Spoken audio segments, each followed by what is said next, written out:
السلام علیکم پیارے دوستو، پیش خدمت ہے قصہ شاہین نجومی۔ ایک دفعہ کا ذکر ہے، کسی شہر میں ایک غریب آدمی رہتا تھا۔ وہ سارا دن پھیری پر شہر میں چیزیں بیچتا اور شام کو تھکا ہارا گھر واپس پہنچتا۔ اس محنت کے باوجود اس کے گھر کی حالت سدھری نہیں تھی۔ کبھی کھانے کے لیے کچھ نہ ہوتا، کبھی پہننے کے لیے، لیکن وہ ہر حال میں خدا کا شکر ادا کرتا۔ جو اس کی آمدنی تھی اسی پر قناعت کرتا۔ کسی کو دھوکہ دینے یا بے ایمانی سے دولت کمانے کا اسے کبھی خیال نہ آیا۔ ایک روز پھیری والے کی بیوی شہر کے ایک زنانہ حمام میں نہانے کے لیے گئی۔ اس زمانے میں لوگ گھروں میں نہیں نہایا کرتے تھے، بلکہ شہر میں مختلف مقامات پر چھوٹے بڑے سینکڑوں زنانہ مردانہ حمام کھلے ہوئے تھے۔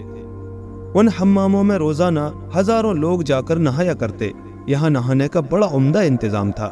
ٹھنڈا اور گرم پانی نہانے والوں کی حسب منشا ہر وقت تیار ملتا تھا۔ نہلانے کے لیے کئی خدمتگار اور کنیزیں موجود رہتی۔ ہاں تو ہم بتا رہے تھے کہ ایک روز غریب پھیری والے کی بیوی بھی نہانے کے لیے حمام میں گئی۔ ابھی اس نے نہانا شروع بھی نہ کیا تھا کہ ایک شاندار گھوڑا گاڑی حمام کے دروازے پر رکی اور اس میں سے ایک دولت مند خاتون اتر کر حمام کے اندر آئی۔ اس خاتون کا لباس بے حد قیمتی اور خوشنما تھا۔ ہاتھوں اور گردنوں میں سونے کے نفیس زیور تھے، انگلیوں میں ہیرے کی کئی انگوٹھیاں تھیں۔ حمام کے ملازموں نے لپک کر اس عورت کا استقبال کیا اور اسے جھک کر سلام کیا۔ آنے والی کوئی بڑی ہی مغرور عورت تھی۔ اس نے کسی کے سلام کا جواب نہ دیا، بلکہ زور سے بولی، اس وقت حمام میں کون نہا رہا ہے؟ اسے فوراً باہر نکالو۔ جب ہم نہا چکے تب عام عورتوں کو نہانے کی اجازت دی جائے۔ حمام کی کنیزوں نے فوراً ان تمام عورتوں کو نکال باہر کیا جو اس وقت حمام کے اندر نہا رہی تھیں یا نہانے کے لیے اپنی باری کے انتظار میں تھی۔ انہی عورتوں میں پھیری والے کی بیوی بھی تھی۔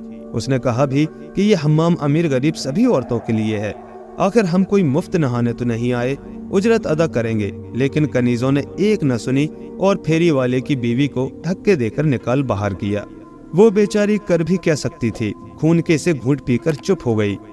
حمام سے باہر آ کر اس نے ایک عورت سے پوچھا، یہ عورت جو ابھی گھوڑا گاڑی میں سوار ہو کر آئی ہے کون ہے؟ ارے تمہیں خبر نہیں؟ دوسری عورت نے حیرت سے کہا، یہ شاہی نجومی کی بیوی ہے، اس کے میاں کا شاہی دربار میں بڑا اثر ہے۔ پھیری والے کی بیوی اپنی غربت کو روتی اور ٹھنڈی آنکھیں بھرتی واپس گھر چلی آئی اور اٹواٹی کھٹواٹی لے کر پڑ گئی۔ خود کچھ نہ کھایا نہ بچوں کو کھانے دیا۔ شام کو پھیری والا آیا تو گھر والی کی یہ حالت دیکھی کہ منہ پھلائے ایک طرف پڑی ہے اور بچے بھوک سے بلک رہے ہیں۔ پھیری والی نے کہا، ارے او ابھاگن، خیر تو ہے؟ یہ کیا تماشا ہے؟ بچے بھوک سے تڑپ رہے ہیں، کیا آج ہانڈی روٹی نہیں؟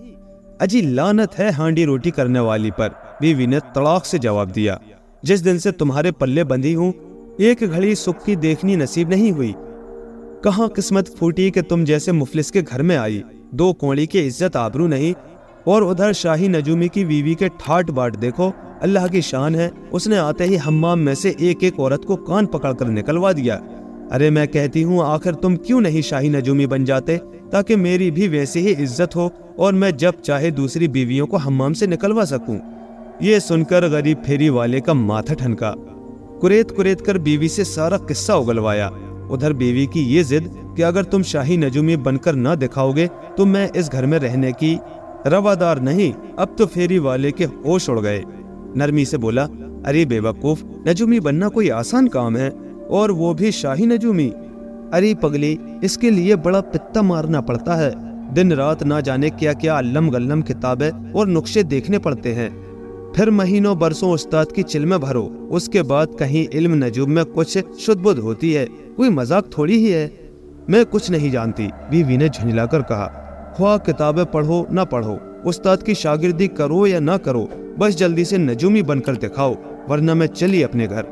پھیری والے نے سوچا کہ چند دن میں یہ بھوت خود ہی اس کے سر سے اتر جائے گا، لیکن توبہ کیجئے، یہ بھوت اس عورت کے سر پر ایسا چڑھا کہ کسی طرح اترنے کا نام ہی نہ لیتا تھا۔ اٹھتے بیٹھتے بس یہی رٹ تھی کہ شاہی نجومی بن جاؤ، ورنہ میں اپنے گھر خوش، تم اپنے گھر خوش۔ آخر تنگ آ کر پھیری والے نے ایک پھٹا پرانا بوریا اٹھایا، چند نقشے سنبھالے جن پر تاروں کی الٹی سیدھی تصویریں بنی تھیں، ایک دو کتابیں علم نجوم کی کسی کواڑیے سے خریدی، ایک قلم، ایک دوات اور چند لوہے کے پانسے خریدے۔ پھر یہ سب چیزیں بوریے پر سجا کر بازار میں جا بیٹھا۔ سامنے ایک تختی یہ عبارت لکھوا کر لگا دی: خاندانی نجومی، آپ کی قسمت کا تمام حال فوراً بتانے والا، آزمائش کر کے دیکھیے۔ اتفاق کی بات، اس بیچارے نے اپنا ٹھکانہ اس جگہ بنایا تھا جہاں عورتوں کا وہ حمام تھا جہاں سے اس کی بیوی کو بے عزت کر کے نکالا گیا تھا۔ اسی روز بادشاہ کی بڑی بیٹی نہانے کے لیے حمام میں آئی۔ نہاتے وقت اس نے انگلی سے ہیرے کی انگوٹھی اتار کر اپنی ایک خادمہ کو دے دی تاکہ حفاظت سے رہے۔ خادمہ نے حمام کی دیوار کے ایک ننھے سے سوراخ میں یہ انگوٹھی رکھ دی اور نشان کے طور پر اپنے سر کے بالوں کا ایک گچھا بھی اس سوراخ میں پھنسا دیا۔ اس کے بعد وہ شہزادی کو نہلانے کے کام میں لگ گئی۔ اس زمانے میں امیر زادیوں اور شہزادیوں کا نہانا بھی ایسا ہی ہوتا تھا کہ صبح سے شام تک حمام میں رہتی تھی۔ اس شہزادی نے بھی نہانے میں کئی گھنٹے لگا دیے اور جب جی بھر گیا تو اپنی کنیزوں اور لونڈیوں کو حکم دیا کہ ہمارے کپڑے اور زیور حاضر کرو۔ تمام کنیزوں نے شہزادی کا شاہی لباس اور سب زیور فوراً حاضر کیا۔ آخر میں شہزادی کو انگوٹھی کی یاد آئی۔ اس نے جس کنیز کو انگوٹھی دی تھی اس سے کہا: ہماری انگوٹھی کہاں ہے؟ وہ ابھی تک کیوں پیش نہیں کی گئی؟ جلد انگوٹھی لائی جائے۔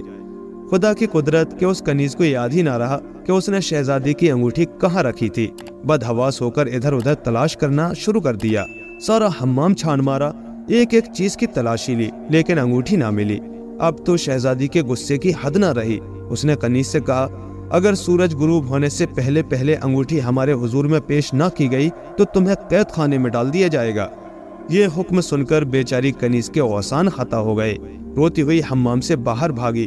اچانک اس کی نظر سامنے ہی بیٹھے ہوئے خاندانی نجومی پر پڑی۔ غرض مند دیوانہ ہوتا ہے۔ کنیز کو کچھ اور نہ سوجھا تو وہ سیدھی نجومی کے پاس گئی اور روتے ہوئے کہنے لگی: اے نجومی، خدا کے واسطے میری مدد کرو، جلدی سے حساب کتاب لگا کر بتاؤ کہ میں نے شہزادی کی انگوٹھی حمام میں کس جگہ رکھی تھی۔ اگر سورج ڈوبنے سے پہلے پہلے انگوٹھی کا پتہ نہ چلا تو مجھے قید خانے میں ڈال دیا جائے گا۔ بیچارے نجومی کو کچھ آتا جاتا تو تھا نہیں، یوں ہی جھوٹ موٹ قلم دوات اٹھا کر کاغذ پر آڑی ترچھی لکیریں کھینچنے اور اوٹ پٹانگ ہند سے لکھنے لگا۔ پھر یوں آسمان کی جانب نگاہ اٹھا کر گھورتا رہا جیسے ستاروں سے مشورہ کر رہا ہو۔ پھر بڑبڑاتے ہوئے بولا: اگر آسمان میں کوئی سوراخ ہوتا تو میرے بال بچے بھوکے نہ مر جاتے۔ اگر آسمان میں کوئی سوراخ ہوتا تو میرے بال... سوراخ اور بال کے الفاظ سنتے ہی کنیز کا دماغ ایک دم روشن ہو گیا۔ اسے یاد آ گیا کہ شہزادی کی انگوٹھی کہاں رکھی ہے۔ وہ بے تحاشا دوڑتی ہوئی حمام میں گئی، دیوار کے سوراخ میں سے اپنے بالوں کا گچھا ہٹا کر انگوٹھی نکالی اور شہزادی کی خدمت میں پیش کر دی۔ شہزادی نے پوچھا: انگوٹھی کہاں سے ملی؟ کنیز نے بتایا: حمام کے باہر ایک بڑا با کمال نجومی بیٹھا ہے، اس نے علم نجوم کے ذریعے بتایا کہ انگوٹھی میں نے کہاں رکھی تھی۔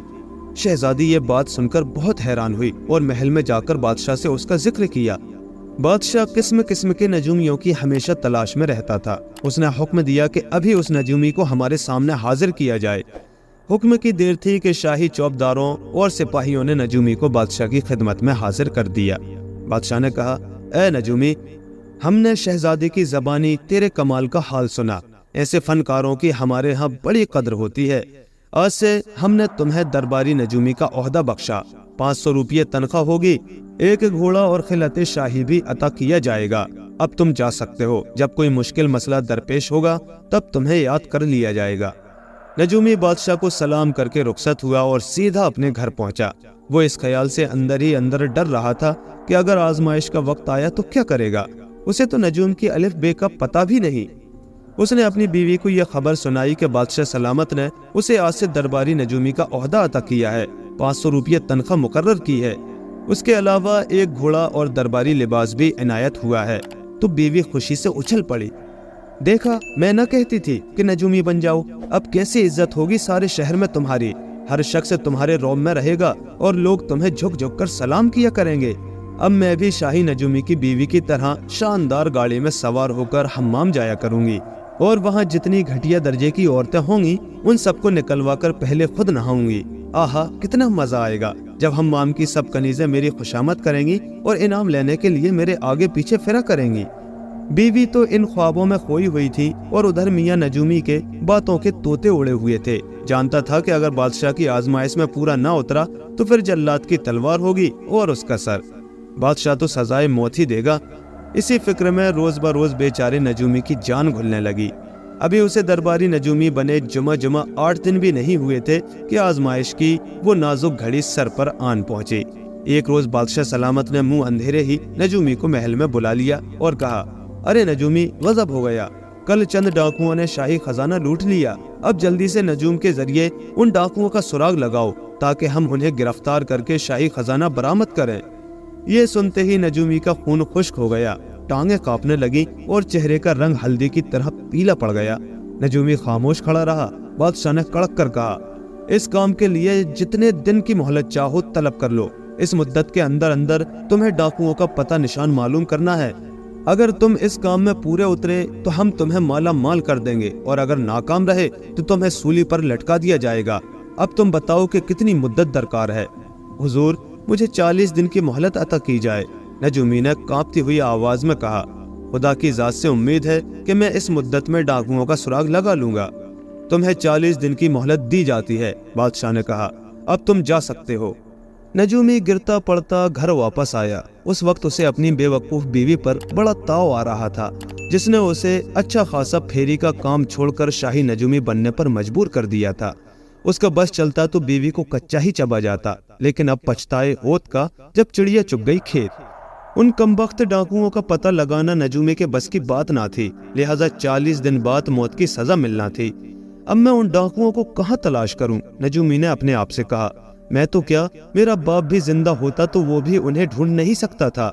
کیا خبر تھی میری موت اس طرح لکھی ہے؟ زندگی سے سخت مایوس ہو کر نجومی نے مٹی کا ایک مرتبان لیا اور اس میں کھجوروں کی 40 گٹھلیاں ڈال کر بیوی سے بولا، ارے او نیک بخت، اب ہر شام اس مرتبان میں سے ایک گٹھلی نکال کر مجھے دیتی رہنا۔ جب 40 دن پورے ہو جائیں گے تو اس منحوس شہر سے کہیں اور بھاگنے کی کوشش کریں گے تاکہ جان بچ جائے۔ یہ سن کر بیوی گھبرائی اور پوچھنے لگی کہ قصہ کیا ہے؟ تب نجومی نے سب احوال کہہ سنایا۔ اب تو بیوی کے پیروں تلے کی زمین نکل گئی، لیکن بیچاری رونے دھونے کے سوا اور کر ہی کیا سکتی تھی۔ اب ایک عجیب اتفاق یہ ہوا کہ جن ڈاکوؤں نے شاہی خزانے پر ہاتھ صاف کیا تھا ان کی تعداد بھی 40 تھی، اور انہیں معلوم ہو چکا تھا کہ بادشاہ نے اپنے ایک نجومی کو حکم دیا ہے کہ 40 دن کے اندر اندر ڈاکوؤں کا پتہ نشان معلوم کرے۔ یہ حکم سن کر ڈاکو بہت پریشان تھے اور سوچ رہے تھے کہ سنا ہے یہ نجومی بڑا قابل ہے، ایسا نہ ہو کہ وہ اپنے علم کی مدد سے ہمارا سراغ لگا کر بادشاہ کو بتا دے۔ چنانچہ پہلی رات ہی ان 40 ڈاکوؤں میں سے ایک ڈاکو چپکے سے نجومی کے مکان کی چھت پر چڑھ گیا تاکہ معلوم ہو کہ نجومی کیا کر رہا ہے۔ ابھی ڈاکو کو چھت پر چڑھے تھوڑی دیر ہوئی تھی کہ نجومی کی بیوی کی آواز اس کے کان میں آئی۔ وہ اپنے میاں سے کہہ رہی تھی، یہ لو ان 40 میں سے ایک۔ اس نے 40 گٹھلیوں میں سے پہلی گٹھلی اپنے میاں کو دیتے ہوئے یہ جملہ کہا تھا، لیکن ادھر ڈاکو کے اوسان خطا ہو گئے۔ وہ جلدی جلدی چھت سے اتر کر اپنے سردار کے پاس گیا اور بری طرح ہانفتے ہوئے بولا، مارے گئے۔ جب میں نجومی کے مکان کی چھت پر چھپا ہوا تھا تو بیوی نے اپنے میاں کو بتا دیا کہ لو یہ ہے 40 میں سے ایک۔ نجومی تو نجومی، اس کی بیوی بھی یہ فن جانتی ہے، ورنہ اسے میرے بارے میں کیسے پتہ چلتا؟ یہ سن کر ڈاکوؤں کا سردار اور بھی فکر مند ہوا۔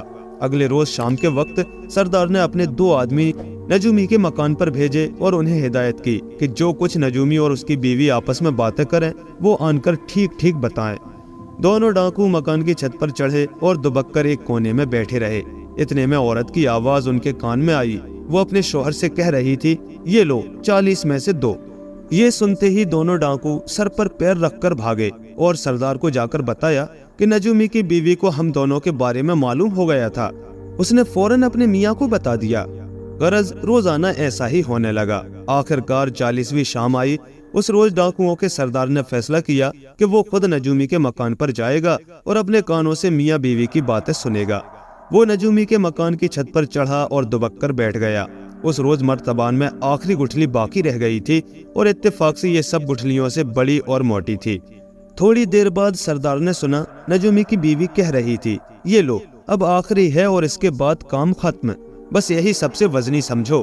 یہ سنتے ہی ڈاکوؤں کے سردار نے دھم سے مکان میں چھلانگ لگائی اور جاتے ہی نجومی کے پاؤں پکڑ لیے۔ دونوں میاں بیوی خوف زدہ ہو گئے کہ یہ آدمی ایک دم کہاں سے آن کودا۔ ابھی نجومی کچھ کہنے بھی نہ پایا تھا کہ ڈاکوؤں کا سردار گڑ گڑا کر بولا، جناب میں نے ہی اپنے ساتھیوں سمیت شاہی خزانہ لوٹا تھا، لیکن آپ نے علم نجوم کے ذریعے آخرکار ہمارا سراغ لگا ہی لیا۔